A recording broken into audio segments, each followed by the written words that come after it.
Et salut tout le monde, je suis Ectelion et je vous accueille aujourd'hui dans le bazar pour vous reparler encore une fois de Shattered. Et cette fois on va parler du système de jeu. Alors, le système de jeu de Shattered, franchement j'ai aucune idée par où je vais commencer, comment je vais l'aborder. J'ai essayé de me faire un plan étape par étape pour que ce soit clair pour vous, mais il y a tellement de trucs à dire, tellement de bordel à aborder que je risque de survoler des points, ok? M'en veuillez pas, c'est ça, ou sinon je vous fais une vidéo de 2 heures que personne ne regardera. Donc, un système de jeu. Tout commence par la création de personnages. Le système de création de personnages de Shattered, étrangement, il n'est pas si compliqué que ça en fait. Quand on voit un peu les règles et le système que je vais vous décrire plus en avant, quand on lit, on se dit ça va être un enfer. Et finalement, pas vraiment. Alors, tout d'abord, moi je suis quelqu'un qui aime créer des personnages. Je sais qu'il y en a que passer 5 minutes ça commence à les saouler. Moi j'adore ça, j'aime les systèmes de création de personnages à point, j'aime me creuser la tête pendant 4 heures sur un personnage, j'aime faire ce genre de session. Bon, après, c'est parce que je suis bizarre aussi, mais moi, voilà, un personnage pour une longue campagne, je précise, c'est sûr que si c'est pour un one-shot, ça commence vite à me faire chier, mais pour une longue campagne, je sais pas, moi, exemple, Polaris, par exemple, si je voudrais le faire jouer, ou Shattered, ce sont des systèmes d'achat de compétences et de dépenses de points, et moi, j'aime ça. Voilà, donc mon avis est partiellement biaisé. Si vous n'aimez absolument pas ça, bah, ça peut vous gêner. Ceci étant dit, donc dans Shattered, on achète ses talents, on achète ses stats, etc. Alors, je vais commencer par vous présenter la feuille de personnage pour qu'on soit tous au même niveau. Alors, la voilà. Je voulais juste le temps de lire, hein, 2 minutes, voilà. C'est bon? Donc, voilà la feuille de personnage, et là, la moitié d'entre vous est déjà partie vomir. Bon, elle est touffue, hein, voilà. Mais rassurez-vous, il existe une version refaite de cette feuille qui n'est pas dans le livre, ça c'est celle que vous allez avoir dans le livre, mais il y a aussi une feuille V2 qui est sortie, qui est plus claire. Vous la trouvez sur le net en téléchargement libre et en PDF éditable. La voici. Voilà. Donc maintenant que vous savez ça, on va partir avec cette feuille, hein, d'accord? Je vous disais juste avant, c'est un PDF éditable. Alors oui, et en plus c'est un PDF éditable qui est super bien fait parce qu'il calcule plein de choses pour vous. Ok, quand vous allez acheter vos talents, il y a des choses qui vont se calculer en fonction des talents. Ça va se calculer automatiquement dans le PDF. Moi, très sincèrement, la première fois que j'ai créé un personnage en lisant les trucs pour essayer de comprendre ce qu'il voulait dire et tout ça, j'ai mis environ 45 minutes. La deuxième fois, j'ai mis 20 minutes. Et pourtant, il y a énormément de choses sur la fiche, il y a énormément de choses. Bon, je l'ai fait avec le PDF éditable à chaque fois, donc il y avait des choses qui étaient précalculées. Mais voilà, 20 minutes pour créer un personnage, je trouve pas que ce soit énorme. Mais voyons comment ça se passe. Quand vous allez créer un personnage, déjà en partant, vous avez environ 400 XP qui vous sont donnés pour, disons, niveau 1. C'est pas un jeu à niveau, donc c'est un peu comme le descend, quoi. On fait évoluer ses capacités. Là, vous avez 400 XP qui vous sont donnés à l'origine pour créer votre personnage. Et vous est fourni aussi une création rapide, en une page que je vous mets ici, une fiche de création rapide de personnage. Vous avez toutes les étapes qui sont listées.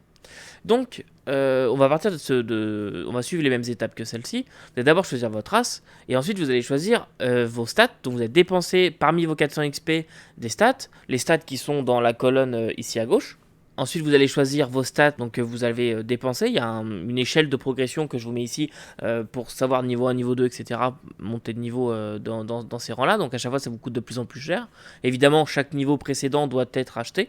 Donc si vous voulez monter niveau 4 dans un talent, à rang 4, il faut que vous ayez acheté les rangs d'avant.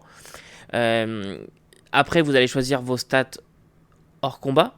Donc hors combat, ça va être plein de choses, mais qui ont un coût aussi. Ensuite, ça va être vos stats en combat. Tout ça, toujours avec vos 400 XP de base, hein, donc on ne monte pas très haut généralement.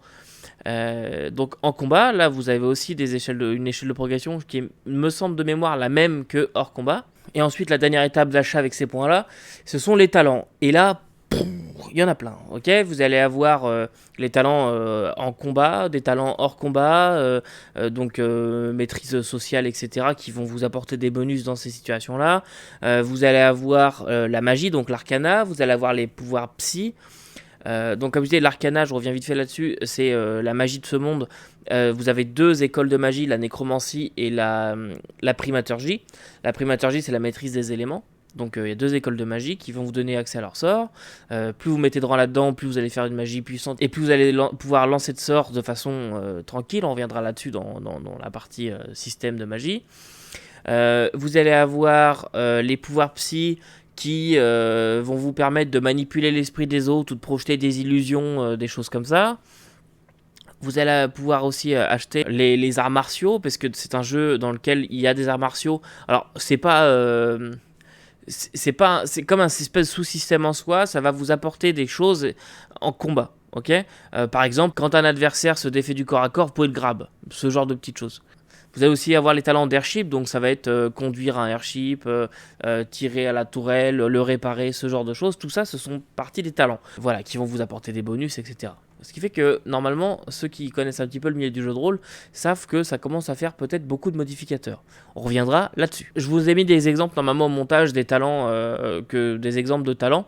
Hein. N'hésitez pas à faire pause pour les lire si jamais c'est trop rapide. Et je vais essayer de faire ce que je peux pour vous rendre ça lisible. Mais croyez-moi, c'est pas simple de faire une vidéo sur ce jeu. Donc, une fois qu'on a acheté ses talents avec ses points d'XP, maintenant on va calculer certaines capacités qui découlent des étapes précédentes. Donc on va calculer sa défense, etc., son nombre de points de vie, tout ça. Normalement, dans le PDF éditable, on vous calcule déjà beaucoup de choses de l'étape 3 à ce moment-là. Et enfin, à la fin, vient l'équipement. Et là, il y a beaucoup de choses, et c'est pas forcément de l'équipement genre j'ai une épée, j'ai une armure, et puis voilà.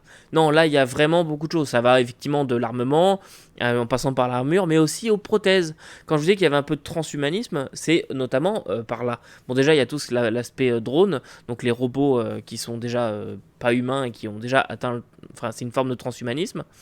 Vous allez vraiment pouvoir aller dans un mode cyberpunk où vous allez avoir un bras qui tire des balles, dans tout ce qui est un peu cyberpunk. Et un dernier point qui est pour moi un point important, c'est les mutations aussi, parce que se faire remplacer un bras, le remplacer par une scie ou des choses comme ça, c'est quelque chose, mais vous pouvez avoir des mutations, et des mutations qui peuvent être très drôles ou très dégueulasses, c'est vous qui voyez. Je vous donne un exemple. Le Chestbuster, ok, là c'est clairement héritage de Alien.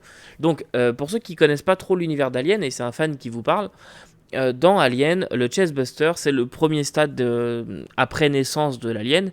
C'est le perce cache thoracique, voilà, l'explose cache thoracique.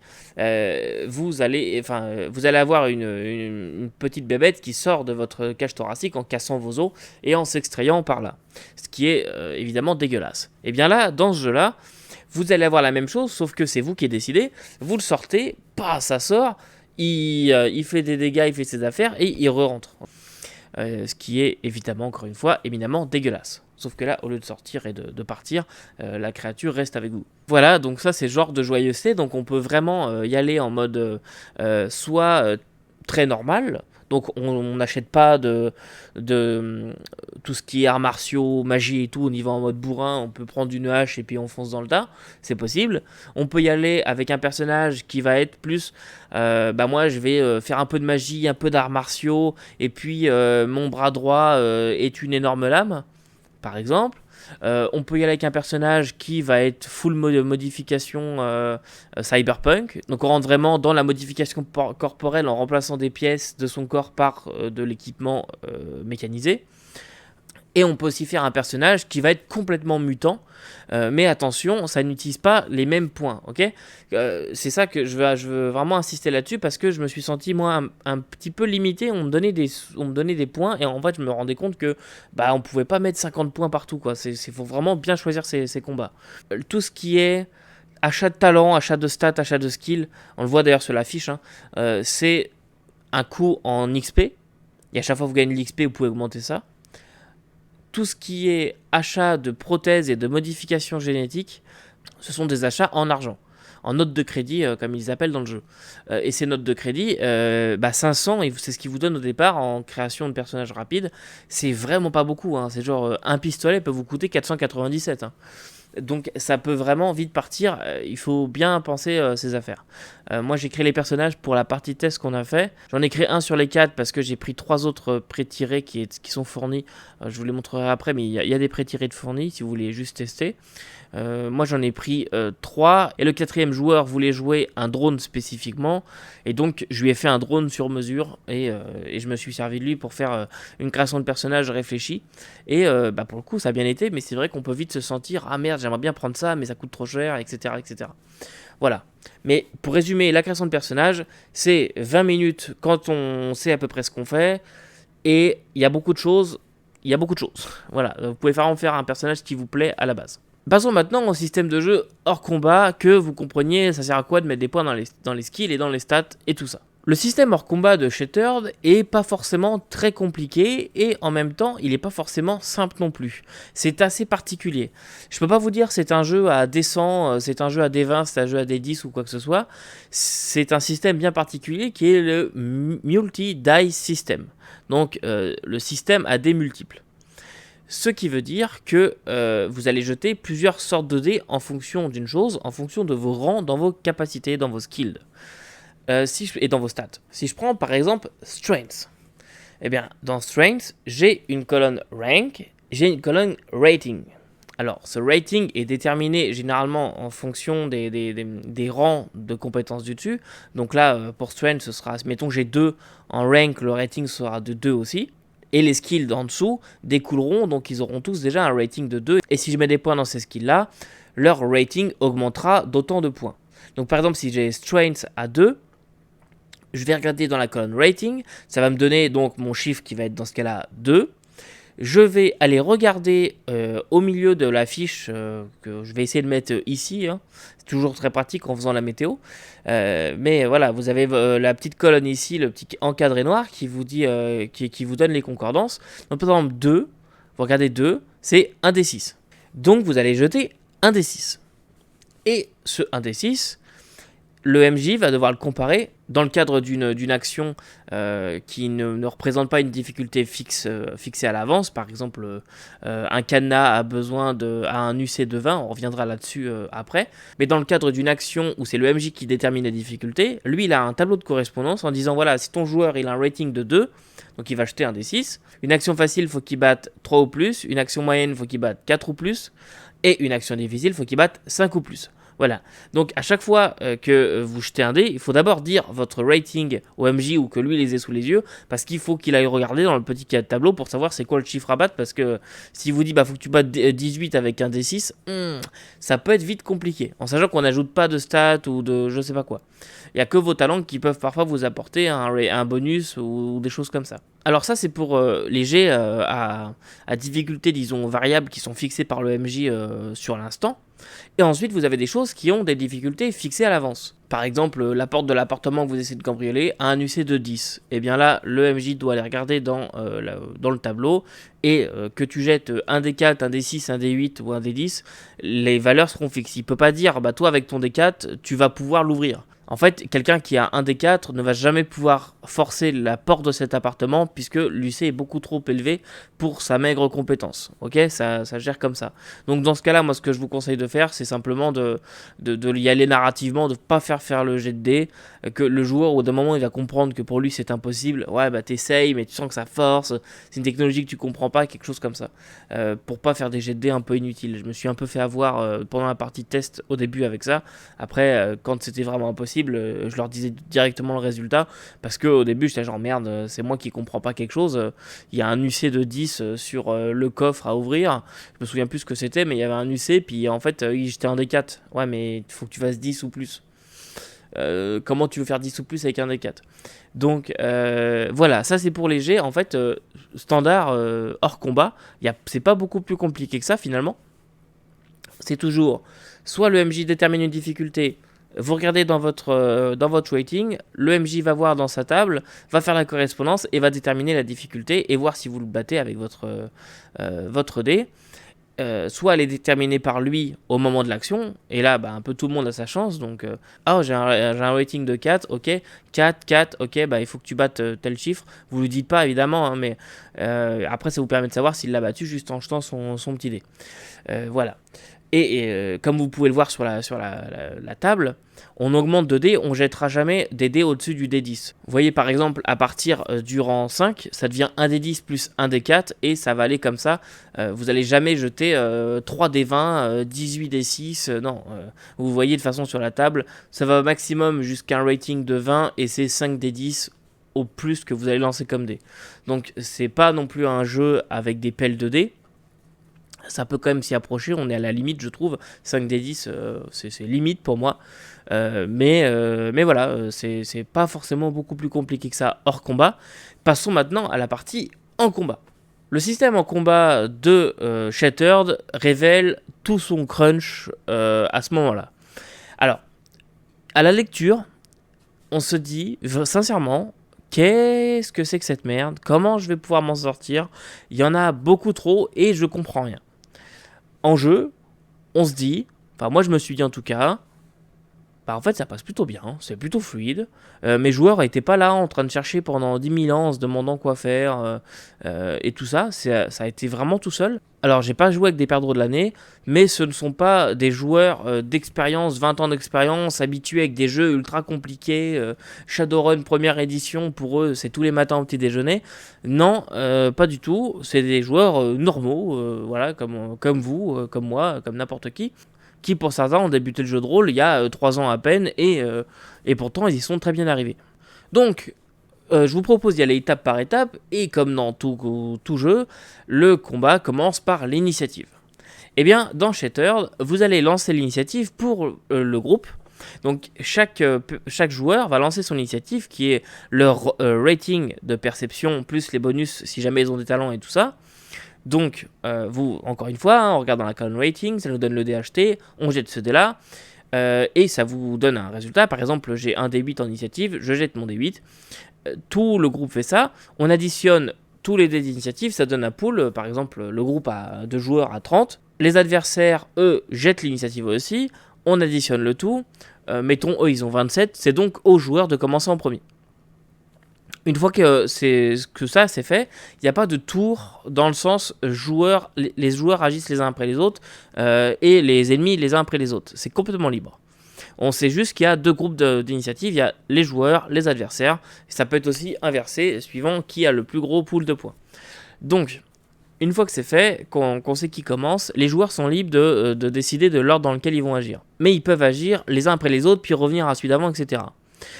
Chaque joueur a à sa disposition 5 actions. C'est un système à économie d'actions comme, je veux dire, Pathfinder 2 pour l'exemple. Vous avez 5 actions et chaque chose que vous allez faire va vous consommer des actions. Donc vous déplacer, ça va être une action, tirer, ça va être 2 actions, ce genre de choses. Et vous pouvez évidemment bonifier toutes ces actions en disant par exemple, bah voilà, je mets un énorme coup, je mets toutes mes actions dans mon coup, ça va vous donner des dés de dégâts supplémentaires, etc. Et c'est comme ça que va se passer les tours. Donc ça peut être par exemple joueur 1 qui va bouger, tandis que joueur B va prendre la suite en disant bah moi je tire avec mon fusil, donc il va dépenser 2 actions. Joueur 1 va dire bah maintenant que je suis arrivé au corps à corps, je vais mettre un coup de hache. Joueur 2 va dire moi je recharge. Joueur 3 va dire bah moi je me précipite pour activer tel effet. Voilà, par exemple, c'est ce genre de choses. Je pensais sincèrement que ça allait être un peu le bordel, ou que mes joueurs allaient être là un peu genre qu'est-ce qu'on fait, tu veux y aller? Non, vas-y, à toi, non, mais je vous en prie, allez-y, passez d'abord madame. Et ben non, en fait, il y a eu un petit moment d'hésitation pendant, je dirais, 10 secondes, à se demander un peu qu'est-ce que je fous. Mais une fois que cette phase était passée, ça a été tout seul. Ils y sont allés et ils s'échangeaient la parole naturellement. Dès qu'il y en avait un qui avait un blanc, l'autre il reprenait derrière, et ça a été vraiment tout seul. Et pourtant, à la lecture, on dirait pas que ça ira tout seul. Enfin, en tout cas, moi, c'est ce que j'ai pensé à la lecture. Donc, je vous disais, les joueurs donnent des coups comme ça et font des actions. Alors, un conseil, il faut que les joueurs aient devant leurs yeux la liste des actions possibles. Il y en a une chier, sincèrement, il y en a vraiment beaucoup, mais il y en a plein que vos joueurs ne vont pas utiliser, sinon pas tout. Ok, je pense pas qu'un joueur, au moins qui débute, soit compétent au corps à corps, soit compétent à distance, soit compétent en magie, soit compétent en psychique, et en même temps des trucs d'arts martiaux. Ok ? Vous avez des actions pour ces 5 types d'actions-là. Donc, corps à corps, balistique, arcana, psychique et arts martiaux. Un joueur va, au moins au début, en utiliser peut-être 2. Ok, 3 maximum. Mettons, moi j'avais un joueur par exemple qui avait une arme à feu, pouvait taper au corps à corps avec une dague, il me semble, et maîtriser les arts martiaux. J'en avais un autre qui avait une arme à distance et qui maîtrisait l'arcana. Eh bien, vous n'avez pas besoin à chaque joueur de leur passer toutes les actions possibles. Ok, je vous conseille de faire une aide de jeu qui va filtrer les actions par type. Une aide de jeu pour les actions avec une arme à distance, une aide de jeu pour les actions corps à corps, une aide de jeu pour l'arcana, une aide de jeu pour le psychique et une aide de jeu pour les arts martiaux. Alors, on va commencer par les choses les plus simples. Je te massacre la gueule à coups de hache. Ok, ça c'est simple. On prend un truc et on lui balance dans la tronche. Donc une attaque de mêlée. Pour déterminer votre rating, vous allez additionner votre score de strength et votre score de mêlée. Ça va vous donner un rating. En fait, normalement, dans mêlée, il est déjà additionné. Et vous allez donc voir le die code. Vous allez jeter ce code-là et votre adversaire, parce que c'est un jet en... Il n'y a pas d'AC, pour ceux qui sont habitués à Donjons & Dragons par exemple. Il n'y a pas d'AC. Votre adversaire a 2 choix pour se défendre. Il peut dodge ou il peut parry. Alors parry, c'est parer. Et dodge, c'est esquiver. Ok ? Dans ces stat blocks, votre adversaire a un rating de parade ou de dodge.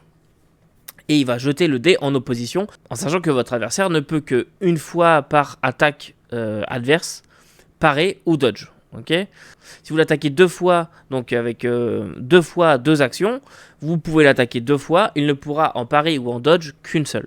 Si vous arrivez à toucher, là vous allez jeter le dé de dégâts de votre arme, qui est indiqué sur votre arme, par exemple un D6, plus vous additionnez votre force. Ok, jusque-là c'est simple, on est d'accord ? Récapitulons. J'additionne ma strength, ma mêlée, ça me donne mon rating. Je jette les dés toujours dans le die code associé au rating. Et mon adversaire peut choisir de parry ou de dodge. Il a aussi un rating de son côté. Il jette le dé et il doit faire mieux que moi. Voilà. Si jamais il arrive à dodge ou à parry, eh bien, il ne prend pas les dégâts. Et si jamais il n'y arrive pas, il va prendre les dégâts. Et mes dégâts sont déterminés pour une attaque au corps à corps avec mon arme plus ma strength. Et voilà. Ça, c'est une attaque basique, ok. Une attaque prend 2 actions sur vos 5 possibles. Voilà. Il n'y a pas grand-chose de plus compliqué que ça. Et tout va fonctionner comme ça, en fait. Après, vous allez avoir évidemment les attaques au corps à corps. Où au lieu de faire strength plus mêlée, vous allez faire agility plus end-to-end. Ok. Donc agilité plus corps à corps. Ça va vous donner le rating, vous allez jeter le jet, lui il peut parry, il peut dodge, etc. Ça fonctionne toujours comme ça. La balistique, ça va être perception plus balistique. Vous allez avoir le rating, vous allez jeter le dé, etc. Et que vous maîtrisiez, que vous vouliez lancer un sort avec les arcanas ou que vous vouliez faire un effet psychique, ça va fonctionner de la même façon. Avec arcana par exemple, vous allez faire intelligence plus arcana. Ça vous donne le rating, etc. etc. Vous avez compris. Il y a des particularités là-dessus, mais on y reviendra après. Mais voilà. Pour tout ce qui est arts martiaux. Alors, les arts martiaux, là, c'est un petit peu différent. Ça va plus vous déclencher des effets ou vous faire bénéficier de choses en fonction de votre placement et en fonction de ce que vous avez choisi. Ça peut être un ennemi arrive près de vous, vous pouvez gratuitement faire tel effet près de lui parce que vous avez tel art martiaux, etc. Ça va vous donner des choses en plus. Et le combat va se dérouler comme ça, ainsi de suite. On ne relance pas l'initiative à chaque tour. À chaque fois que les 2 groupes d'ennemis ont agi, c'est le tour qui avait agi avant le précédent qui agit. Donc on recommence notre tour d'initiative. Voilà, pour le combat, en fait, c'est pas très compliqué. C'est juste touffu, ok ? Mais une fois qu'on a compris ça, c'est bon. Vient ensuite le moment de se soigner. Alors pour se soigner, tous ceux qui ont des rangs, des ratings en médecine, ils vont prendre ce rating-là, l'additionner ensemble, ça va donner un pool de points de vie. Si par exemple 3 personnages ont chacun 3 de rating en médecine, ils vont additionner le tout, ça va donner 9. Eh bien, ce sont 9 points de vie qui vont être répartis entre les différents joueurs. Même les joueurs mécaniques comme les drones. Ça, c'est important, puisque si vous voulez par la suite soigner quelqu'un et que cette personne est un drone, elle ne va pas pouvoir être soignée avec la compétence médecine, mais avec la compétence mécanique. Ce qui est normal, puisque ce n'est pas de la biologique, c'est mécanique.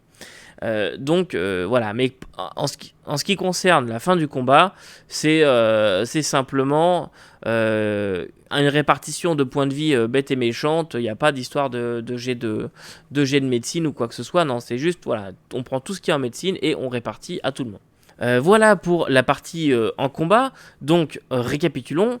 Nous avons un système à économie d'action. Chaque action vous coûte des points différents, donc nous avons 5. Par exemple, attaquer va vous coûter 2. Pour déterminer le résultat d'une attaque, il faut, comme pour les jeux hors combat, déterminer le rating, voir le die code, jeter le dé. L'ennemi peut parer ou dodge une seule attaque par adversaire, attention, c'est important. Et à la fin du combat, vous faites le pool de points de médecine et vous les répartissez entre joueurs. Et voilà, vous êtes passé au travers de votre premier combat dans Shattered. Toutes mes félicitations. Voilà pour la partie en combat. Maintenant un petit point sur l'arcana, puisque c'est important tout de même. Le système de magie de Shattered, je le trouve assez cool et assez libre. En fait, ce qui va se passer, c'est que vous avez deux écoles de magie. Vous avez la nécromancie et vous avez la primaturgie. La primaturgie, c'est tout ce qui est maîtrise des éléments eau, feu, terre, air. Ok, il n'y a pas d'histoire de cinquième élément ou quoi que ce soit. Donc, vous avez la maîtrise des éléments.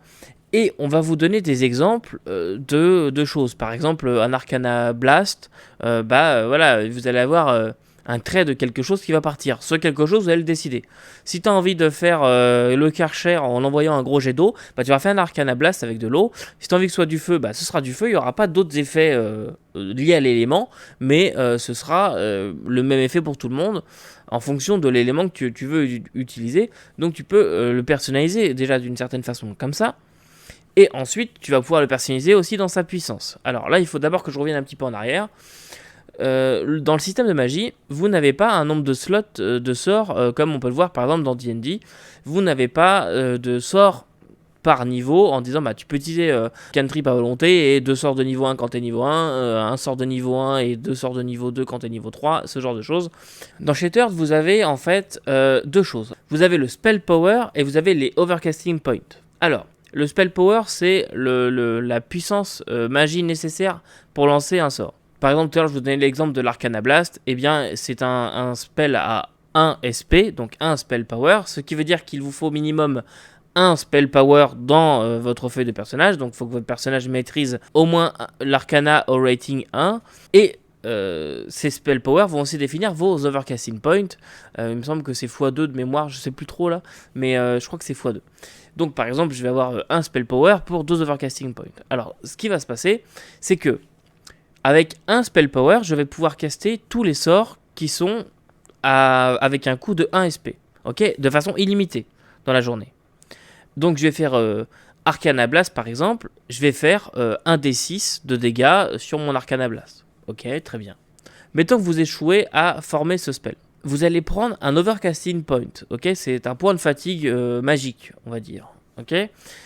Vous échouez à former un sort qui va vous coûter 1 SP, vous allez donc prendre un overcasting point, et quand vous allez atteindre votre maximum d'overcasting point, vous ne pouvez plus du tout jeter de sort pour la journée, ok. Maintenant, mettons que là je suis vraiment énervé, cette créature commence vraiment à me casser les couilles, et je veux lui défoncer sa tronche. Je vais donc surcharger mon sort qui me coûtait à la base 1 SP et dire maintenant il va me coûter 3, ok, j'ai un overcasting de 3 maximum, et bien je vais le surcharger de 2 parce qu'à la base il est forcément de 1, donc je vais le surcharger de 2.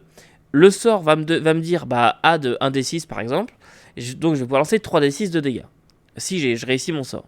Si je réussis, dans tous les cas, je vais prendre 2 overcasting points puisque j'aurai surchargé 2 fois.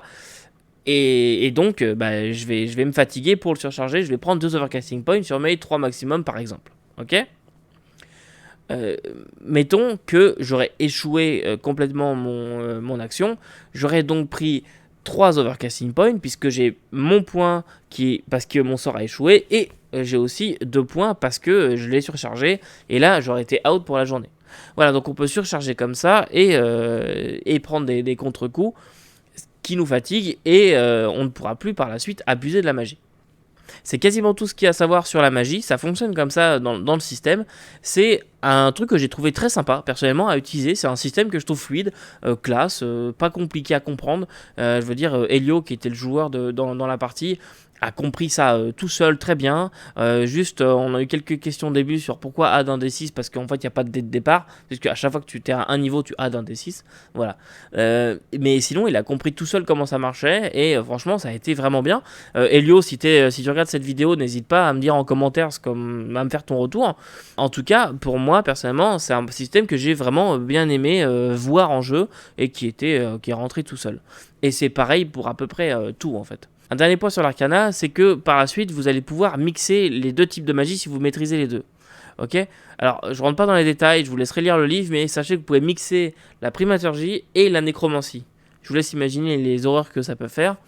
Mais voilà, si vous maîtrisez les deux types de magie, vous allez pouvoir les combiner, et je trouve ça très cool. Ensuite, un point sur juste la partie psychique qui va fonctionner en fait exactement pareil que la magie. C'est simplement que pour faire votre jet, au lieu d'utiliser intelligence arcana, vous allez utiliser willpower plus psy. Et si vous échouez, au lieu de prendre des points d'overcasting, vous allez prendre des points de fatigue. Et quand vous avez atteint votre limite de fatigue, vous êtes quasiment KO au sol, en train de faire dodo et de réclamer votre maman. Mais voilà, ça fonctionne quasiment pareil que la magie. Techniquement, c'est une autre sorte de magie. Alors ça peut aller du fouet mental à l'illusion qui apparaît. Hein. Et comme la magie, vous pouvez aussi personnaliser ça en rajoutant des effets. Je vous montre par exemple sur le fouet mental. Voilà, ça vous donne plus de fatigue, mais ça augmente les effets. C'est aussi quelque chose que je trouve sympa, l'aspect mental. Et enfin, pour finir, avant la conclusion, et oui, la section fourre-tout, deux choses que je trouve intéressantes à rajouter en complément d'information. Votre équipement, vous pouvez le personnaliser, ok ? Par exemple, vous voulez que votre combinaison, elle ait un distributeur de potions, un injecteur d'antidote qui va vous permettre d'injecter une potion en plein combat sans utiliser d'action. Ok, vous êtes en train de vous battre avec un ennemi, il y a un petit bras qui sort, qui injecte une potion à votre allié à côté. C'est possible, ça coûte des sous et vous faites poser des implants et des modifications sur votre équipement. Ça, c'est un point que j'ai trouvé extrêmement cool. Faut juste bien s'en souvenir et on reviendra là-dessus en conclusion d'ailleurs. Et ensuite, vous avez quand même la partie vaisseau volant, c'est quand même important. Les airships, eh bien, en fait, ils ont une feuille de personnage, la voici. Voilà, donc encore une fois quelque chose de gros. Cette feuille de personnage, vous allez en fait construire votre vaisseau volant, lui donner des stats, lui donner des stats d'attaque, etc., lui acheter de l'équipement, lui recruter du personnel pour lui donner des bonus dans certaines stats. Alors ça va fonctionner comme vos talents, en fait ça fonctionne encore une fois de la même façon que le reste. Au lieu que ce soit un personnage qui ait des talents, et bien là c'est un vaisseau volant qui a de l'équipage. Mais ça fonctionne de la même façon. Ça va être le capitaine qui va donner plus 1 en manœuvre, le canonnier qui va donner plus 1 en attaque, ce genre de choses. Je trouve ça assez cool. Si vous voulez construire votre vaisseau, il y a le guide pour le faire. On vous guide vraiment, encore une fois, c'est un jeu extrêmement didactique. Il sait qu'il est complet et il sait qu'il y a beaucoup de choses de pas commun, et donc il va vous guider pas à pas, notamment pour la construction de votre vaisseau, ou il va vous donner des exemples de vaisseaux préfets, comme ça le MJ, s'il veut le préparer au cas où les joueurs récupèrent un vaisseau dans la séance, voilà, il prépare la fiche, hop, il pourra la donner en pleine séance et les joueurs pourront déjà s'en servir. Et évidemment, vous, en étant dessus, vous pouvez aussi agir grâce à vos skills dans certaines choses, vous pouvez agir un peu comme l'équipage, ok ? C'est vous qui allez donner des bonus au vaisseau, et c'est le vaisseau qui va agir grâce à son équipage. Donc c'est pas quelque chose de très très compliqué, mais lui aussi a sa fiche de personnage. Et enfin, j'en ai déjà un petit peu parlé dans la vidéo du jeu. Donc les masterminds, ça c'est quelque chose que j'ai trouvé super cool. Vous allez créer votre méchant de l'histoire. Alors pour des campagnes, on sent donc pour un one shot ça ne sert à rien. Pour une campagne, vous allez créer votre méchant en même temps que les PJ, en fait, à la création. Bah voilà, mon méchant, c'est le dirigeant de la file de Pulse. Ok, bah Pulse, il y a un dirigeant, et puis il veut dominer le monde, je suis très méchant. Ok, on a créé un mastermind, c'est lui qui va être le gros méchant de l'histoire. En fonction de l'avancement des personnages, de la découverte d'intrigues, de déjouer les plans de ce mastermind, celui-ci va prendre de l'expérience et donc s'adapter aux actions des PJ. Et par la suite, plus la campagne va traîner, plus il va être fort, mais plus vos PJ aussi seront forts. Et par la suite, eh bien, vos PJ vont pouvoir affronter quelqu'un à leur niveau. Qu'ils aient passé 4 mois dans une campagne ou qu'ils en aient passé 10 ans, il sera au même niveau qu'eux. Et ça, j'ai trouvé ça très bien. Voilà pour la partie fourre-tout. Passons maintenant à la conclusion. En conclusion, le système de jeu de Shattered, eh bien, moi j'en pense du bien, mais j'en pense aussi du mal. On va commencer par les mauvais points pour finir sur du positif. Déjà, dans les points que je trouve un peu regrettables, il y a cet effet un petit peu... j'en ai trop, là, je suis un peu écœuré, là, j'en ai jusque là. Okay, il y a beaucoup de choses à lire déjà pour le MJ à la base, et pour les joueurs, ça fait beaucoup. Il y a beaucoup de choses qui peuvent vous apporter des bonus, des malus, etc. Je ne peux pas dire ça sur D&D, ne pas le dire sur Shattered. Quand vous allez faire une action en étant assez avancé, en ayant un talent qui va vous rajouter un 1 de rating, qu'il faut noter sur votre feuille que vous avez plus 1 grâce à ça, et que vous avez votre combinaison qui est équipée d'un implant X qui va vous donner un bonus, et votre bras mécanique de la mort qui tue qui va vous donner un bonus lui aussi, bah à la fin, il faut vraiment que vous soyez au fait de tout ça, et vous soyez à l'aise. Deuxième point que j'ai trouvé un petit peu... voilà, la fiche de personnage. Alors, elle est bordélique. Moi, ce que j'aurais préféré, c'est que ce soit une fiche un petit peu modulaire. Où on puisse enlever des informations inutiles. J'entends par là, quitte à faire plusieurs fiches de personnages, j'aurais préféré que la fiche soit découpée en plusieurs feuilles. Une feuille magie, une feuille arts martiaux, une feuille normale compétences et une feuille psy par exemple. Comme ça aurait permis qu'une personne qui ne maîtrise absolument pas la magie prenne pas ces feuilles-là et prenne vraiment ce qu'elle veut. Là, la personne va se retrouver avec une feuille complète, c'est sûr, ça elle est complète, hein. Mais par contre, il y a un gros bloc dédié à la magie qui ne veut servir à rien. Un gros bloc dédié aux arts martiaux qui ne veut servir à rien. Donc c'est de la place perdue pour elle parce que en fait, si cette personne-là ne veut pas développer ces aspects-là de son personnage, en fait, il en a rien à chier de la magie et des arts martiaux. Et donc, c'est un peu dommage. Donc j'aurais préféré plusieurs feuilles, une feuille de personnage en plusieurs côtés ou même recto verso tout simplement, que d'avoir tout condensé en une feuille. Surtout que ça donne un côté un petit peu waouh, il y en a beaucoup trop. Hein, l'effet feuille Pathfinder, on reviendra un jour sur Pathfinder, vous inquiétez pas. Mais il y en a vraiment beaucoup. Et dernier point négatif, ce système de die code, c'est un système que j'ai trouvé cool en partie, mais qui oblige le MJ à déterminer la difficulté en connaissant le rating, ce qui fait que genre ok t'as 4, ok donc t'as 4, donc ok il faut que tu battes 6. À chaque fois ça peut être un peu lourd, un peu long, plutôt que dire dans un système des 20 par exemple, de se dire ok la difficulté ça va être 13, la personne jette son dé, elle ajoute ses modificateurs qu'elle-même connaît, toi tu sais qu'elle doit juste dépasser 13 et puis voilà. Qui est quand même plus simple. Là c'est un peu ok, alors toi t'as 4 donc je regarde là surtout qu'en plus de ça il n'y a pas d'écran de jeu qui est sorti et qu'en fait tu ne peux tout simplement pas jouer sans la table de die, de correspondance, de rating et de difficulté. Donc ça, moi, c'est quelque chose que j'ai trouvé un petit peu handicapant et un petit peu chiant. En partie, en vrai, ça m'a pas tellement dérangé. Une fois que t'as pris le coup, ça va. Mais bon, c'est quand même un point qui me dérange un peu. Dernier point, qui va faire un peu la liaison entre le positif et le négatif. Je suis quelqu'un qui n'aime pas les jets en opposition pour la défense. J'aime bien avoir une stat d'armure ou quelque chose comme ça, ou que le joueur lance tous les dés pour l'attaque et la défense, bref. Là... bon, ça rajoutait un petit peu de temps, mais j'ai trouvé que c'était quand même bien fait. Le fait que l'ennemi puisse choisir s'il veut parer ou s'il veut dodge, avec un système assez simple, et qu'il ne puisse le faire qu'une fois sur une action d'un joueur, eh bien j'ai trouvé ça assez bien, et en fait en partie c'était assez fluide. Donc voilà, moi je suis pas trop fan de ces systèmes où il y a toujours 2 jets de dés pour une action de combat. Mais bon, là c'est quand même passé assez crème, je vais pas me plaindre, je vais pas dire que c'était à chier, pas du tout, c'est passé très très bien, donc là-dessus tout va bien. Ce qui me permet d'attaquer le positif.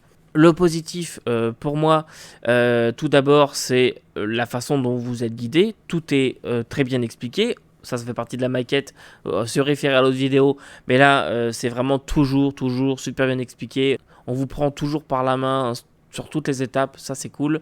Ensuite, en point positif à noter, c'est qu'il y a beaucoup de choses, mais tout est uniformisé. On ne s'en rend pas forcément compte à la première lecture et sur le coup, mais si vous prenez une attaque à corps à corps, distance, arcana, psy, mis à part pour le psy, le point de fatigue et l'arcana, l'overcasting point, tout le reste fonctionne comme ça. Tout dans le jeu fonctionne de la même façon. Stat plus skill qui vous donne un rating. Vous jetez, l'adversaire peut faire son jet de défense et va déterminer les effets. Ensuite, pour le psy et pour l'arcana, pareil, ça fonctionne de la même façon avec des mots différents. Fatigue pour le psy et overcasting point pour l'arcana, mais c'est le même fonctionnement. Ça, c'est quelque chose que j'ai trouvé super bien. Dernier point, c'est le système de customisation que j'ai trouvé absolument énorme, même si ça peut être un peu trop.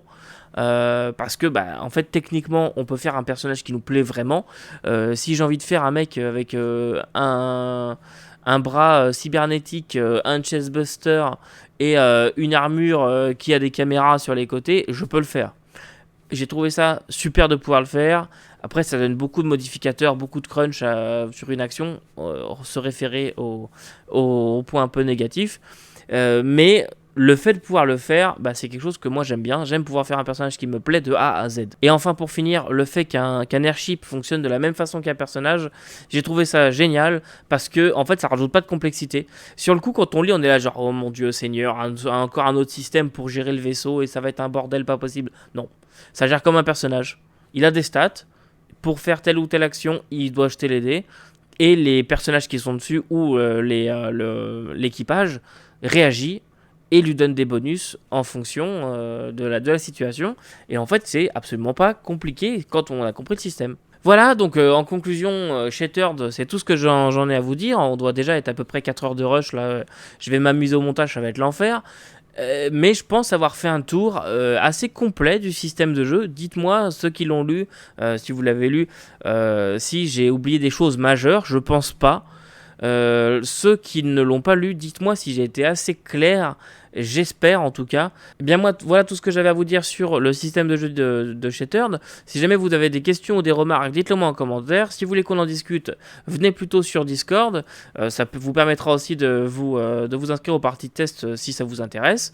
Vous avez les liens en description. Et moi, je vais aller boire parce que je commence à avoir très très soif. Et en attendant de vous revoir lundi prochain, n'oubliez pas que ne vous pourrez pas tout lire et tout faire jouer, mais vous pouvez toujours essayer. Salut!